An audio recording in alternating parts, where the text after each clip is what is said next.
I'll hand over to you. Thank you, and apologies for the delay and the problems with the technology. Is typical, isn't it?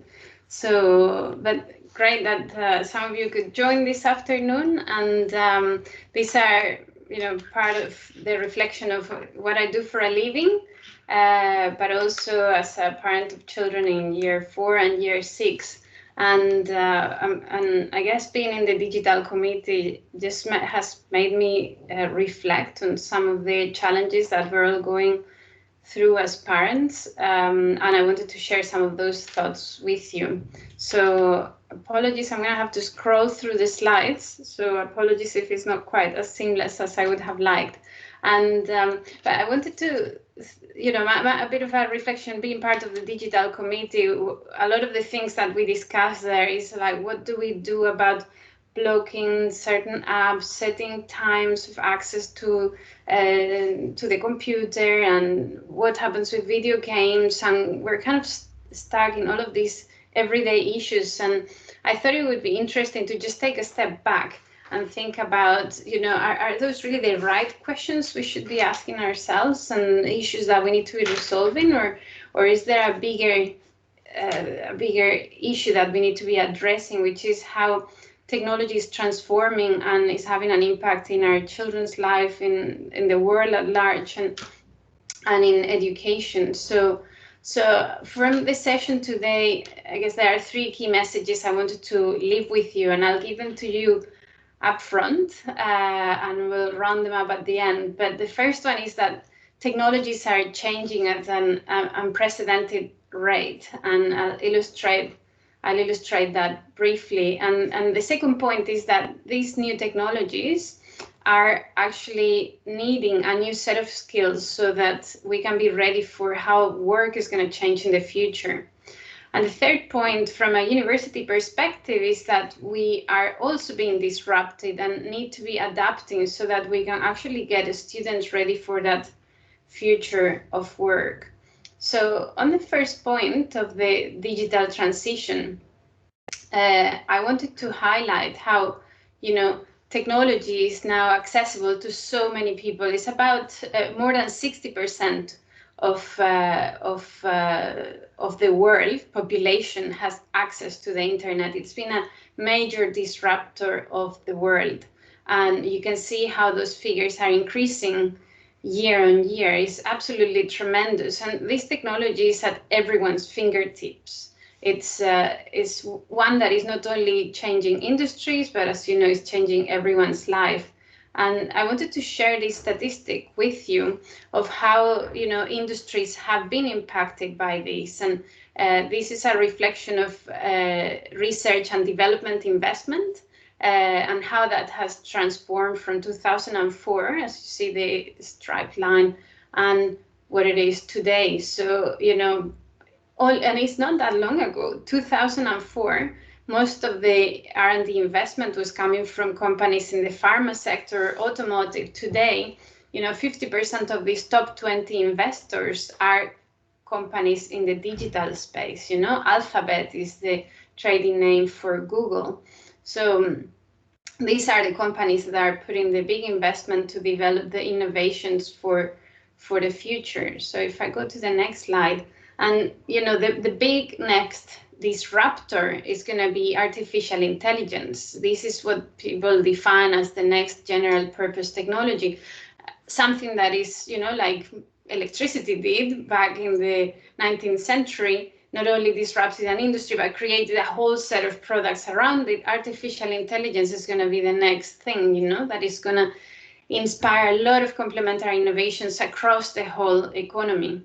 So, and with artificial intelligence in mind, I thought this is quite an interesting perspective in it. And the technology is developing so rapidly that I just heard this statistic last week that through Google research in machine learning is actually achieving 95% accuracy, and that is the same accuracy as the human brain. So it is going to be tremendous as it hits the market. But really, where are we coming from, and what differences between the world that we understood when we had the age of our children and the world as it is today? So I thought, I can't see how many people are online, but you know, and I can't see your faces, but hopefully some of you are smiling. If you know the relationship between those two things, you're probably a digital immigrant as I am. And like I said, it's very different world for today. You can see these people in the crowd, you know, everyone is enjoying the event through their mobile phones. The only one that is actually truly embracing what's going on is this lady without her phone. So there are big generational gaps now because of this exponential transformation of technology. And I just wanted to show, sorry if I get a little bit too geeky here, but I'm a bit of a geek. I just wanted to show that the future is coming faster than ever before, no? So that you can see these waves here that, as you see, they are getting steeper and steeper, which means that the pace of change is shrinking. So, you know, the time that technologies lasts are getting shorter and shorter, how they make it from the lab into the market. So you can see mainframe computers is taking 30 years. The internet changed the world in 10 years. Digital mobility changed it. And it's been like this, it's accelerating and accelerating. And if you look at, you know, when your parents had the age of your children today, you can kind of position in the graph where they were, where those curves are. And now if you move to, I put an arrow there, I was born in 78, so you can see where that arrow is. So the differential in technology development between our parents' generation and us, it hasn't really been that big. But if you then move to where our children are today, that differential is a lot larger. So if we reflect on how is that impacting the way that we've been taught and the way that we, you know, children learn is very, very different. You know, the way that we went to school and the way things were taught when we were at school is not that dissimilar from how our parents were taught, you know. It was, you know, all analog. We were sitting in a classroom, we were given the information, we were taking in all that information. Today is very different. There is technology all around, there is active learning. It's a very, very different environment. So if I go to the next slide, so this is, you know, this first set of slides, like I said, I just wanted you to grasp that it's not, you know, when we get so fixated on the detail of how do we block YouTube on our children's iPad, it's actually, there are certain things that we are not able to stop, you know, that there is all of this technology advancement, and to a certain extent we kind of need to embrace that. And I wanted, and this is probably more relevant to parents with children in secondary and Nexus, wanted to show you also some of the studies that are showing how work is transforming, how work is adjusting based on the technologies that are being developed. So, sorry, I keep on clicking the wrong button. So this graph can just show you that technology is advancing at a faster pace than individuals, than businesses, and that public policies. So there is a larger number of jobs that are now, a new large number of jobs that are demanded by employers. And as technology is augmenting the capabilities of people, employees are going to be able to dedicate more time to tasks that are adding value. So the jobs that are routine, that are non-cognitive, will be dropping. So I just wanted to show you this, that in the next 20 years, which is when our children will be fully in the marketplace in jobs, a lot of the 50% of the jobs that we know today will not be around then.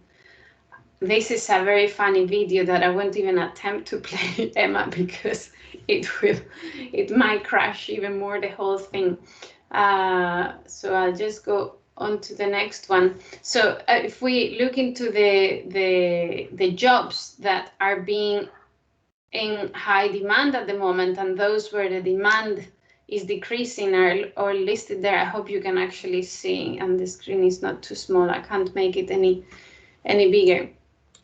But you can see in the top 5, you have data analysts and scientists, artificial intelligence, big data specialists. So, you know, I would say on the top 10, all of them are kind of digital based. You have on the next 10, they're more around managerial, business administration, strategy advisors, management analysis, and so on. So there is a bit more of a mix. And the roles that are decreasing in demand, well, you see that they are some of the less cognitive-based roles. But having said this, and we know that there will be more jobs in digital in the future, probably haven't said anything that you might not suspect till now, but something that I wanted to call your attention in is that 2/3 of those jobs, 2/3 of those jobs that will be new by 2030 will be needing soft skills, and these are the skills that sometimes are hardest to meet. The ones that are dedicated to customer service, the ones that require that deep understanding of the industry, the problem solving, the critical thinking. So some of these jobs will require a combination of both technical and non-technical skills, and many will be needed those soft skills. And sometimes it is difficult for businesses to identify in the individuals that can actually fulfill those needs. So if I go to the next slide, so I just wanted to move now to what are those skills, you know, what are those essential skills that will be required for that future of work. And I thought this was a great graphic to show you what are the skills that will be needed for that new economy, for the digital economy, you might have heard the term of the Industry 4.0. These are the 14 skills that have been identified, and it's a combination of human, business, and digital skills. So, you know, on the human side, you have the analytical skills, collaboration, critical thinking, communication, creativity, that will have to be combined with a good understanding and a good grasp of technologies. So data analysis, managing data, software development, computer programming, privacy and security. Obviously, cybersecurity is a big issue in this digital world that we live in. And then a number of business enablers around business processes, communication of data, project management, and digital design. These are those 14 skills that will be fundamental for the new economy. And no surprise is that actually a lot of employers today, this is data from Australia, the university I work for is based in Australia, but can be easily extrapolated to other economies. When there has been this survey from Deloitte into industries that require, you know, highly educated individuals, like professional services, scientific and technical services, financial and insurance and ICT. And all of them have an issue that 88% of them find it hard to get employees with the skills that they need. So skills like leadership, problem solving, latest industry knowledge on that particular sector, creativity, those top 5 where it is actually very hard for employers to find individuals with the right skill set, are not digital skills. So we might be all bogged down, all of this digital transformation is happening. We really need to get everyone ready with the right digital skills. Actually, you know what? What's most in demand is to have the right soft skills. As you can see here, this is where businesses are struggling to find the individuals with the right profile. Everything else is coming. You have data analysis there and coding and digital literacy, but the top most wanted is actually not related to digital, which I thought is quite interesting as we think about what does that mean for education. So there is a fantastic report, if you're interested in the topic of the World Economic Forum on future of jobs, that highlights, what are those top 10 skills that will be required, the ones that have been recognized as in high demand by organizations. So you have them there, the analytical thinking, innovation, active learning, critical thinking. So I'm not going to read them all, but obviously some of these might be a generalization of what I said before about, you don't need all those digital skills. Of course, as children get older, they need more of those, but the soft skills is something that you can actually work on from the very beginning, and it's something that needs to be there to balance the digital aspects. And I thought I would pick up on one of these in particular, which is the ability to learn, because obviously as a university, this is what generates market for us, no? And again, from another PwC study, ability to learn has been rated as the most valuable asset in the future of work. And I wanted to just refer to here that, I don't know if you are recalled from doing homework with the children, which is something I appreciate from BSB when, I saw this as we were all homeschooling last year. After doing a piece of work, there were these questions of which abilities did you use to do this piece of work? And actually, it is very much related to this ability to learn, and it helps the children reflect whether they use their curiosity or their determination and so on. These are things that kids will need to work on from the very beginning, because you need to have that ability to learn, and it's something that will carry with you for life, because at the moment the world is not linear anymore in terms of learning. In the past, you would be learning at the school, you graduate, you finish your studies in your 20s, then you have your long-term career with different requirements in the workforce, and then you go retire and off you go.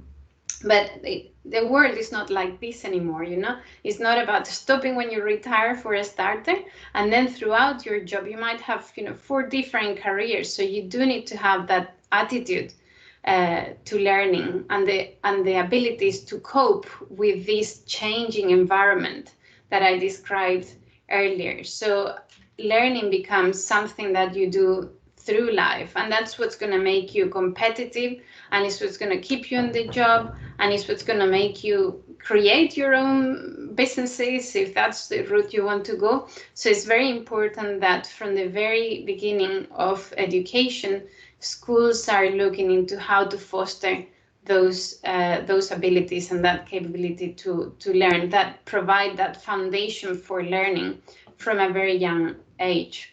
And this lifelong learning is actually something that gets rewarded as they get later to the workplace. And there are benefits for the individual, both non-monetary, and more enriching job experience, more diversity of opportunities, but also it gets rewarded by businesses. And this is from a study of Deloitte, where you can see, it can be reflected on your future pay, or your hiring, the potential to get hired, or the possibilities to get promoted, and so on. So these are some of the benefits of lifelong learning.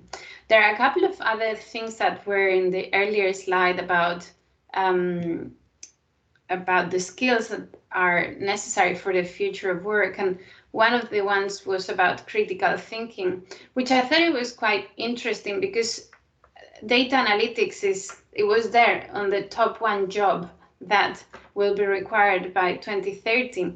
And it is because the world is generating massive amounts of data. And as you see in the slide, the data is estimated to double every year in the foreseeable future.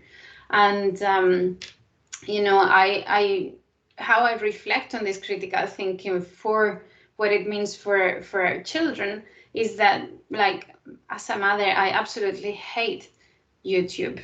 It's something that I would actually erase from every machine in my house, but the thing keeps on popping up, you can't just block it. But, if children are working to develop that critical thinking, hopefully they will be able to discern what content is appropriate and what content is suitable for them.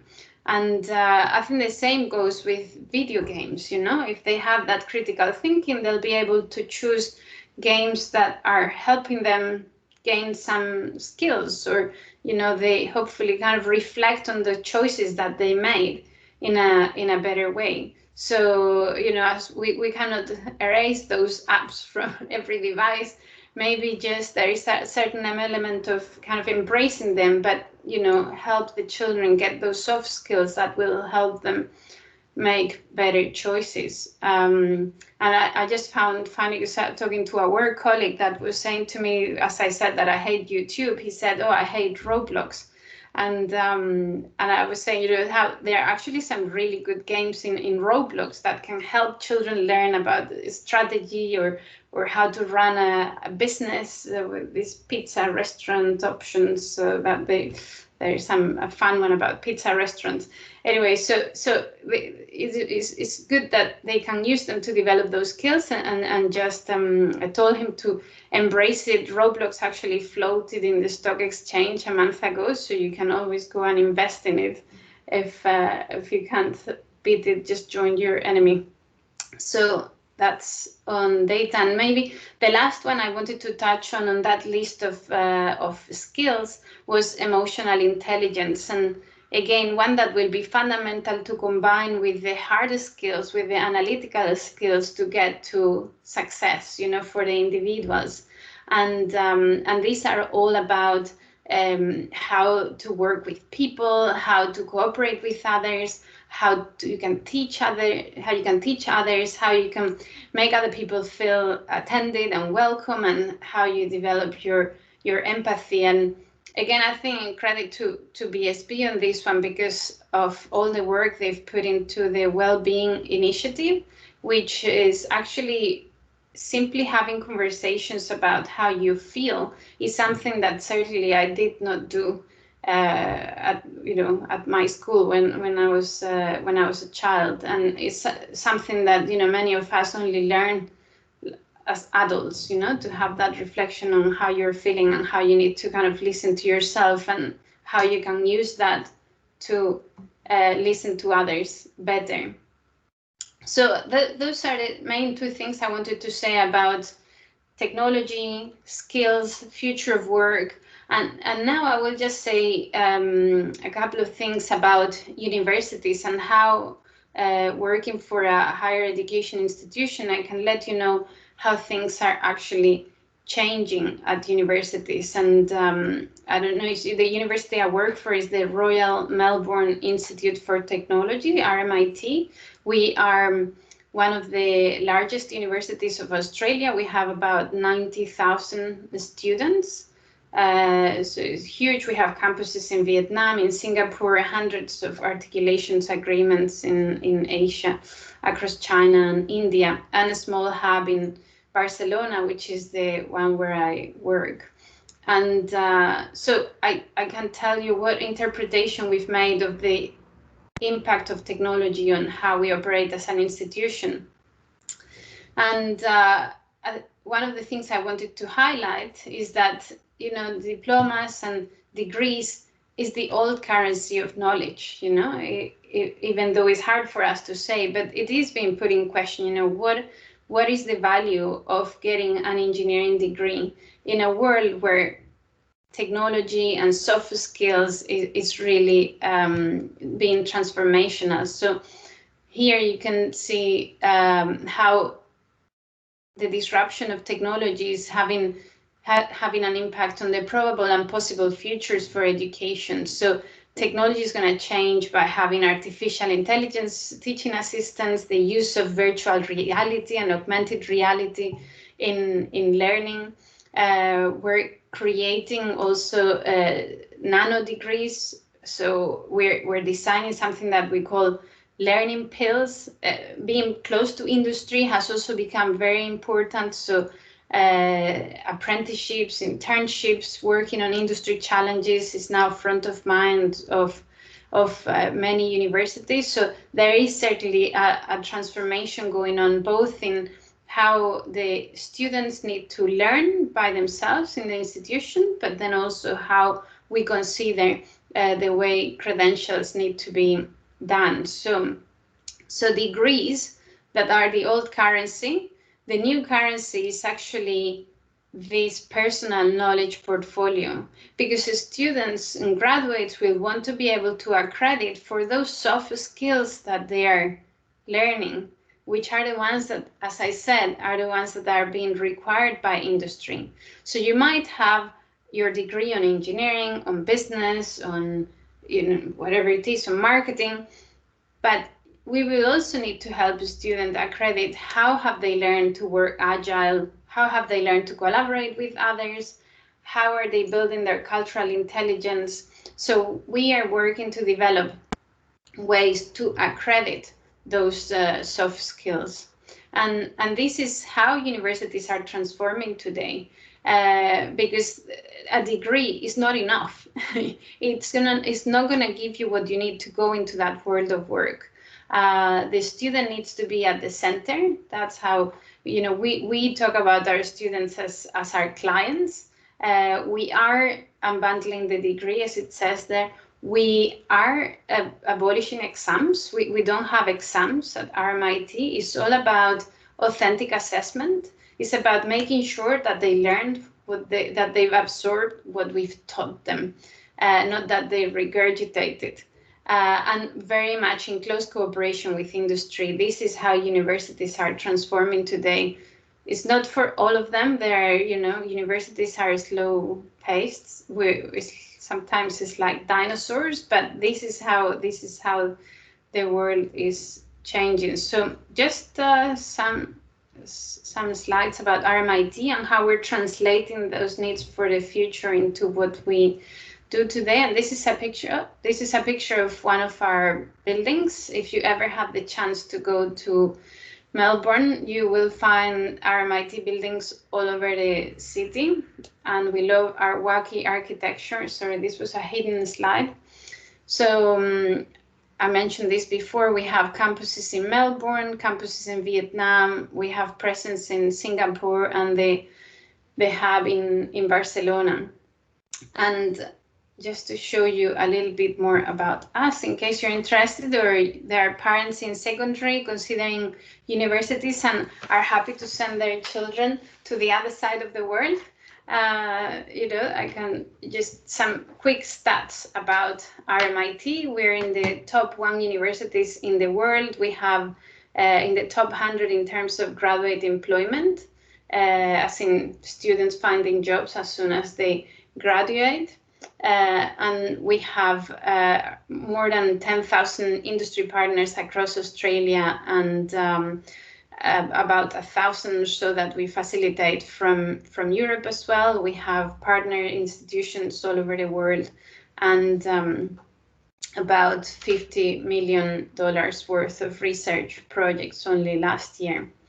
And one of the things that we're doing in relation to what I presented earlier is that we are issuing students digital badges that can actually demonstrate those soft skills that the students need to now show into the workplace. And these digital badges are awarded once you complete a certain module of learning. Once you've demonstrated certain capabilities, they get assessed and you get your badge, and you can put it into your social media, your LinkedIn profile, and so on. And we've been doing research on what are those skills that are in demand by employers, and how can we verify it. So I'll just show you, I don't know if you'll see, or it'll be too small on the screen, but there are 11 areas where we think we need to give our students, and this is only available for RMIT students, these 21st century capabilities around being work ready, for example, and it ranges from creating your online profile, or how do you maintain digital well-being and a good balance between work and life, sustainability, critical thinking, being enterprise ready, as in time management, lean business practices, on communications, things to do with digital literacy, how to create digital content. So these are 1 to 8 hours worth of learning for the students to be able to get their digital badge. And all of those digital badges have been developed in cooperation with industry. So, for example, a course we have in coding has been done with Apple. We have a badge on business problem solving that has been created with Capgemini and so on. So we have the people we have those companies helping us to develop the credentials. And some of them are available for non-RMIT students, but this is all very new. The other point I wanted to show you, for this, again, more relevant for those with children that are closer to university, and this is a trend, we'll start seeing it more and more. I must say, compared to Europe, Australian universities are quite progressive, but we are, as I said, decoupling the degree. So you don't just need to enroll for the one degree, in this case for like 1 degree on digital transformation, and there you go from your 1st year to 4th year, but you can actually bring together different components, micro-credentials, short courses, graduate certificate, which is like half of a master, and you can kind of put these different parts of learning together to get a degree. So you can actually create your own program and then do it at your own pace, because now people kind of combine more work and learning and so on. Things are, as I said, not as linear as before. So if I go back, we're hidden the slides. If I go back to my 3 key messages from the very first slide, this is what I really wanted to leave you for, is that these new technologies of the 4th industrial revolution, including artificial intelligence, robotics, cloud computing, are transforming everything and are changing the way that we live, the way that we learn, how we do business, how we create new business opportunities. I know there are lots of entrepreneurs at the school, and the rate of transformation it's actually happening at an unprecedented rate. Never like this before. There has been so much change. The world we are working in at the moment is very different from the world our children will find when they get to that age. And then how all of this transformation in technology is reshaping industries, is creating new jobs, is opening these new opportunities. And for all of that to be able to respond, whatever route you choose to do with your life, we need to be developing those skills to be future of work ready. And it's not just about getting those digital skills that you would naturally think of, about the coding, the analytics, the artificial intelligence. It's actually also, and very much so, about the soft skills. And this is something that is not just about the graduates, the people that go to university. These soft skills need to be honed in from nursery, this attitude to learning, that critical thinking, that way to socialize, to have empathy, to connect with others, to communicate. All of those soft skills are the ones that we must make sure the school provides. So, yes, it's digital, but it has to be with the soft skills. And the third point was that, how as children get out of school and they go to university, universities are transforming and we are adapting, and we need to be able to cater for the new needs of graduates, what graduates are demanding and what companies are demanding of those graduates. And we need to do that so that, people can live not only ready for work, but also ready for life. So thank you very much. I hope you enjoyed that. And I know it's being filmed for those that were not able to join this afternoon. And I don't know if we have time for questions. Marta, thank you so much. I feel totally energized and completely inspired by that, both as an educationalist and also as a parent. I've got children myself in going into GCSE and going into A-level year groups, and it's just kind of, again, cemented what I believe and what I understand to be important as an educator, but also as a parent. Just building on, before we take questions, I just really wanted to reassure parents there around the learning habits that we've been working on since 2019. Professor Guy Claxton supported us in our journey of really developing, as Marta referred to them, as the soft skills. We've created a learning matrix that starts from the age of 3 all the way up to year 13, where we are embedding these learning habits all the way through our curriculum, all different curriculum areas, and they include 9 learning habits. And that's something that you should be really talking to your children about and reflecting with them on which learning habits they are really working on. And it's not just anecdotally, oh, I've used my imagination today. It's how have you used it and how can you improve on developing those skills? It's that explicit teaching of those learning habits that we know is going to make a difference. So yeah, today, Marta, that was fantastic. You've covered 3 main areas for me today, the 4th industrial revolution and how we absolutely can't stop the rate of change, and we know that we need to get on board with it but manage it in a safe way for our children. The second thing was around the future of work and how industries have to change and adapt, and how do we prepare our kids for the future, hence the discussion around the learning habits. And then obviously it was music to my ears as a primary head teacher to hear that exams are abolished and you're looking at authentic assessment.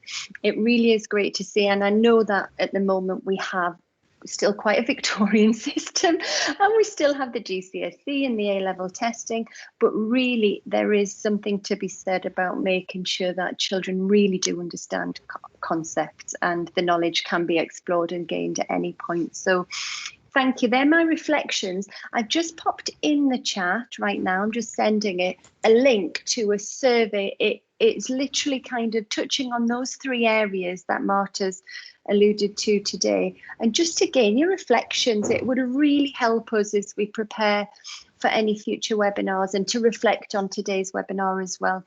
Just your reflections and any thoughts that you might have to enable us to take any aspect of today's webinar forward. That would be super helpful. But whilst Marta's here, I'm sorry, I think everybody is muted as per the organisation of this team setup. But if there are any questions that you want to pick up, we can put them into the chat now. Otherwise, I'll find some time with Marta and we'll go through your reflections on the webinar and come back to you if necessary. As I say, March is part of our digital strategy committee, so it's something that we can look at collectively. I'll give just a minute to see if anyone wants to type anything in the chat to share reflections. Yes, we've got somebody typing.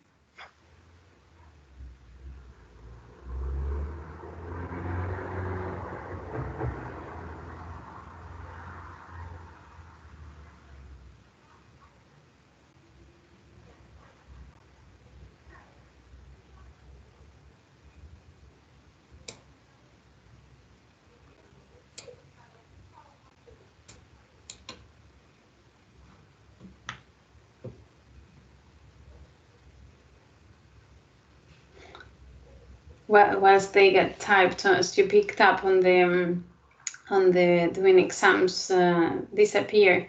Part of what we do for that is that we have a lot of we do a lot of work with industry. So the students need to work with companies on real challenges, and all of them have that element of assessment through internships or group work.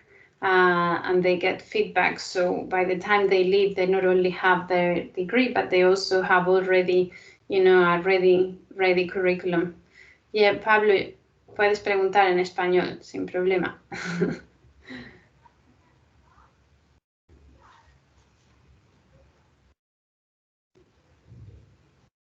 Unmute anyone just to make life a bit easier. Let me have a little look.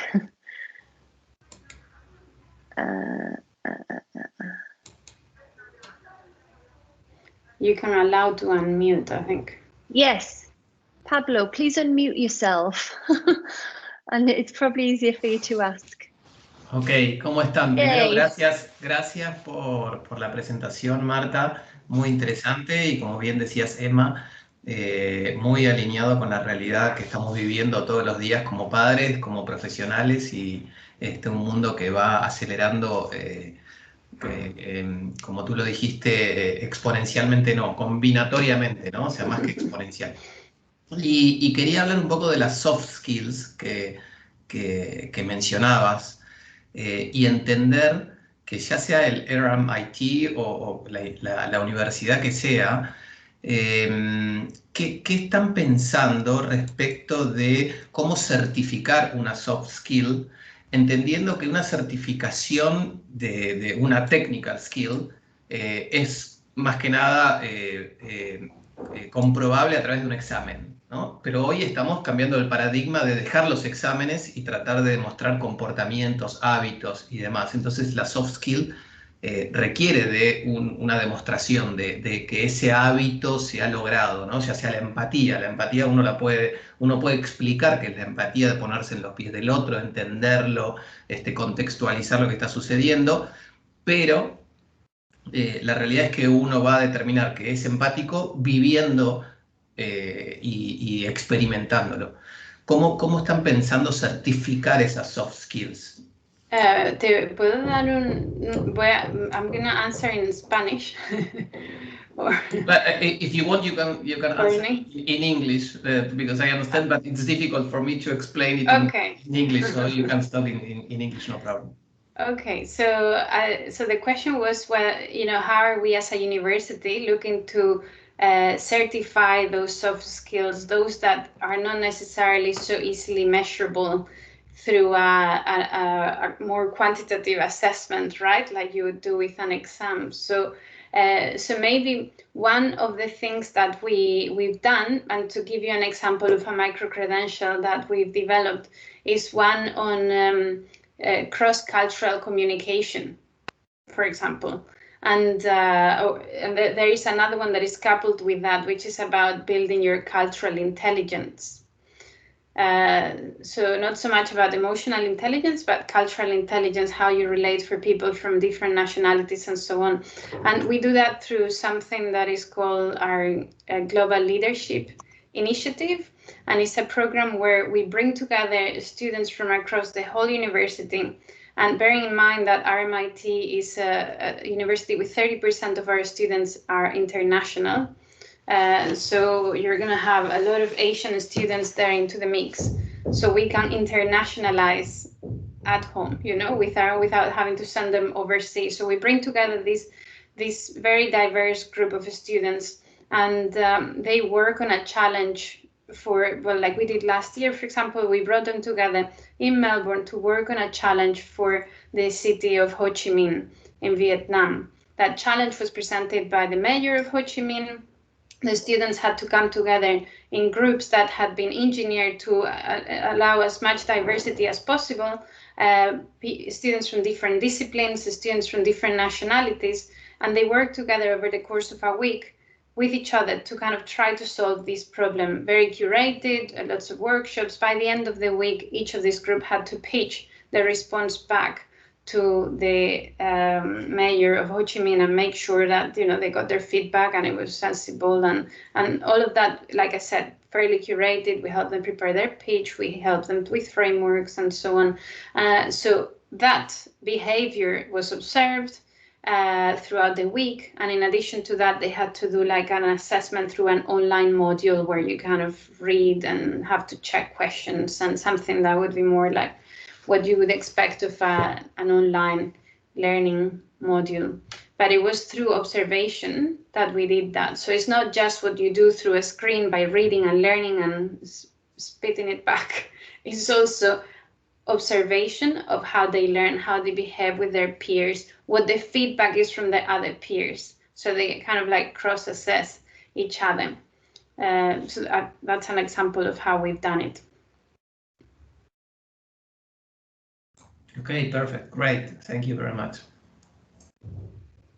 Thanks, Marta. That's great. And it's really encouraging for us to hear that that is what's happening at that end. We're really trying to think about that in our primary settings with regards to how we deliver projects as well. And then that moves through into the ILP in secondary and really posing that real life dilemma or situation and having the children respond to an essential question. So it's great to see that we are really trying to think in a different way to what education used to look like.